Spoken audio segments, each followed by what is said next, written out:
Selamat pagi. Pada pagi hari ini kita akan menjelaskan terkait tugas personal 2, yaitu mereview paper ya. Dalam hal ini saya menggunakan paper dari Winter Simulation Conference ya, tahun 2003, yaitu dengan berjudul penggunaan simulasi dan desain eksperimen untuk estimasi kapasitas maksimum di ruang gawat darurat.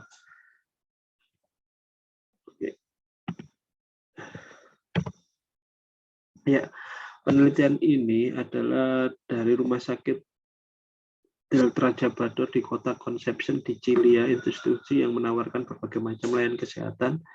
Rumah sakit ini berorientasi untuk melayani pasien yang merupakan pekerja di perusahaan lokal yang pernah mengalami kecelakaan kerja atau penyakit yang berasal dari kegiatan profesional. Permintaan rumah sakit dikendalikan berdasarkan jumlah perusahaan yang berafiliasi.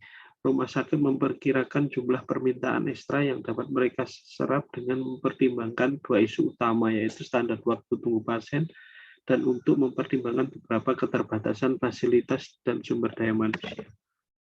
Oke, setelah itu kita melihat identifikasi masalah yang timbul, yaitu pertama, permintaan rumah sakit ini sangat bergantung dari perusahaan afiliasi ya. Jadi ketika semakin banyak afiliasinya, permintaan juga semakin meningkat. Perusahaan memiliki keterbatasan SDM, waktu tunggu menjadi lama, kapasitas menerima pasien kurang optimal. Salah satunya di emergency room, rumah sakit buka 24 jam dan menerima rata-rata 1.560 pasien setahun. Sumber daya manusia bekerja skala bergiliran, tetapi setiap saat hanya tersedia 3 dokter, 1 perawat atau 3 paramedis tergantung pada waktu hari itu. Para pasien mendapatkan pemeriksaan dan perawatan umum di 5 kamar, 3 diantaranya untuk penggunaan umum. Jadi 5 kamar itu 3 diantaranya digunakan untuk umum. Ya, ini sistem deskripsinya ya. Jadi oke, pasien masuk diterima oleh resepsionis di ruang gawat darurat dan pasien menunggu. Setelah pasien menunggu di dalam sebuah ruangan akan ada pemeriksaan tanda-tanda vital ya, dan akan para medis melakukan konfirmasi ke dokter bersangkutan untuk melakukan diagnosis, dan jika diperlukan untuk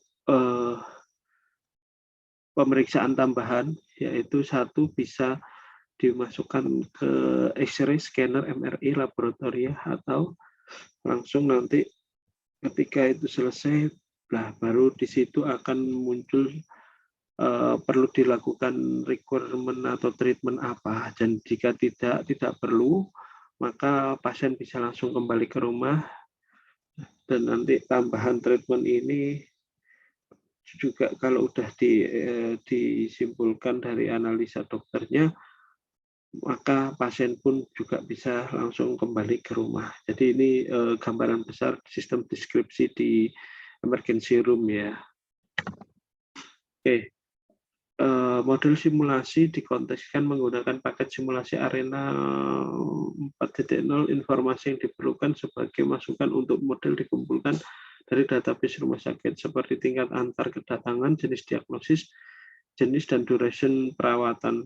Pendekatan replikasi atau penghapus digunakan menjalankan model selama 1 bulan. Sebanyak 57 replikasi diperlukan untuk mendapatkan ketepatan statistik yang diperlukan. Tujuan dari simulasi ini jelas adalah memprediksi permintaan maksimum yang mampu dilayani oleh ruang gawat darurat tanpa meningkatkan waktu tunggu pada tingkat yang dapat diterima. Jadi jelas ya.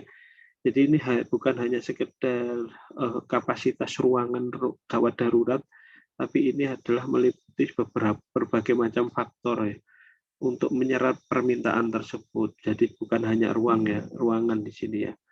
Dan ada beberapa manajemen policy ya yang perlu diketahui dalam paper ini. Manajemen saat ini bersedia untuk menambah 1 resepsionis, 2 dokter, 2 paramedis, dan membangun 1 kamar tambahan. Dan rata-rata pasien menghabiskan sekitar 70 menit di dalam sistem. Manajemen bersedia menambah waktu hingga 100 menit untuk meningkatkan permintaan mereka.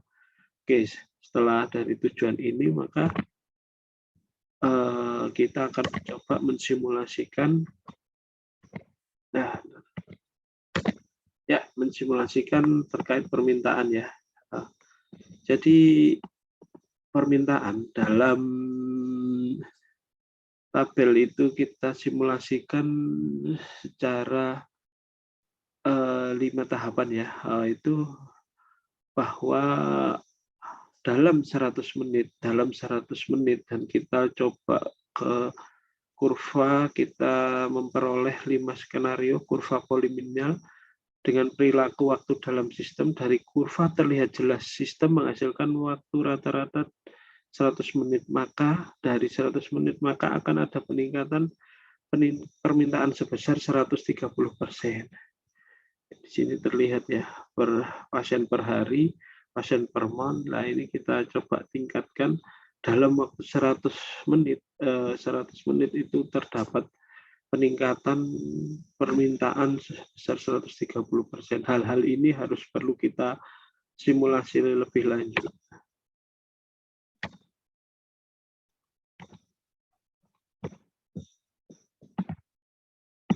Ya,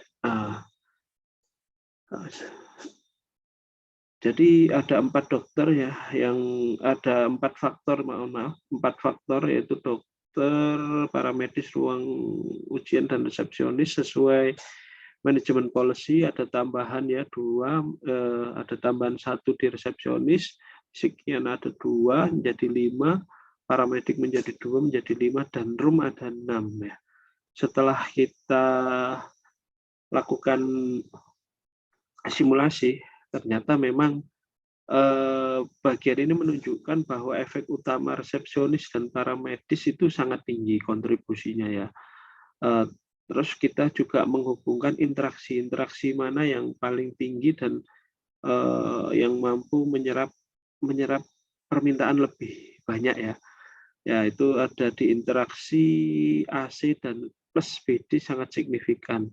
Namun interaksi A dan C perlu untuk melakukan percobaan tambahan yang memungkinkan untuk memahami pentingnya interaksi A, C, yaitu Miskian dan Rooms. Kenapa kok hanya AC yang kita fokuskan? Karena BD udah sangat tercermin, dia menunjukkan signifikansi yang cukup tinggi ya. BD itu adalah resepsionis dan paramedis, itu memang perlu wajib harus ditambah. Namun AC itu kan sangat menunjukkan signifikansi efek itu yang cukup rendah lah. Ini makanya kita perlu melakukan simulasi lanjutan lagi. Nah, dari interaksi A dan C ternyata menunjukkan untuk mengurangi faktor dalam sistem perlu untuk mengatur 2 faktor, yaitu kita lihat di sini ini ya. Nah, ini jadi di sini perlu tambahan kebutuhan perlu 6 kamar ya, 6 kamar dan 5 dokter, meskipun bahwa kedua faktor tersebut signifikan, menunjukkan bahwa maksimum waktu dalam sistem yang diizinkan tercapai sebelum tingkatan 5 dokter. Oke, ini terlihat ya. Jadi ini di 100 perlu 6 kamar.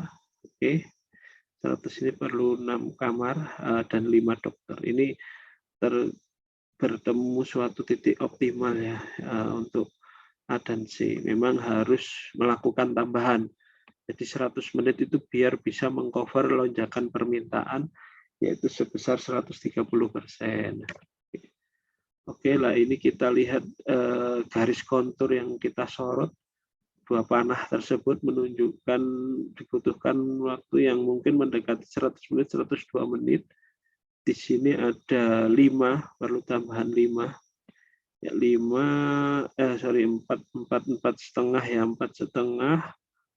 Dan perlu tambahan 6 kamar ya, 6. Jadi dapat disimpulkan bahwa berbagai faktor dokter di tingkat 4,5 adalah memungkinkan untuk mempertahankan waktu dalam sistem dalam 100 menit. Jadi kesimpulannya untuk paper ini adalah Studi ini menunjukkan bagaimana simulasi dapat digunakan memperkirakan tingkat permintaan maksimum yang dapat diserap oleh ruang gawat darurat dan yang merupakan konfigurasi sumber daya yang diperlukan untuk meningkatkan kualitas layanan. Hasilnya menunjukkan bahwa sumber daya yang dibutuhkan untuk mencapai tingkat demand ini mendekati tingkat maksimum yang layak. Misalnya, tata letak rumah sakit memungkinkan untuk membangun satu ruangan ujian tambahan. Jadi ruangan yang dibangun tadi dari simulasi memang sangat diperlukan ya untuk tambahan permintaan. Dan paling penting dari penelitian ini adalah 4,5 dokter diperlukan. Maksudnya di sini adalah perlu 4 orang full shift dan 1,5 shift pertama untuk meningkatkan lonjakan permintaan. Mungkin kesimpulan dari paper ini adalah sebagai berikut, dan apabila ada kurang lebihnya saya mohon maaf. Assalamualaikum warahmatullahi wabarakatuh. Terima kasih.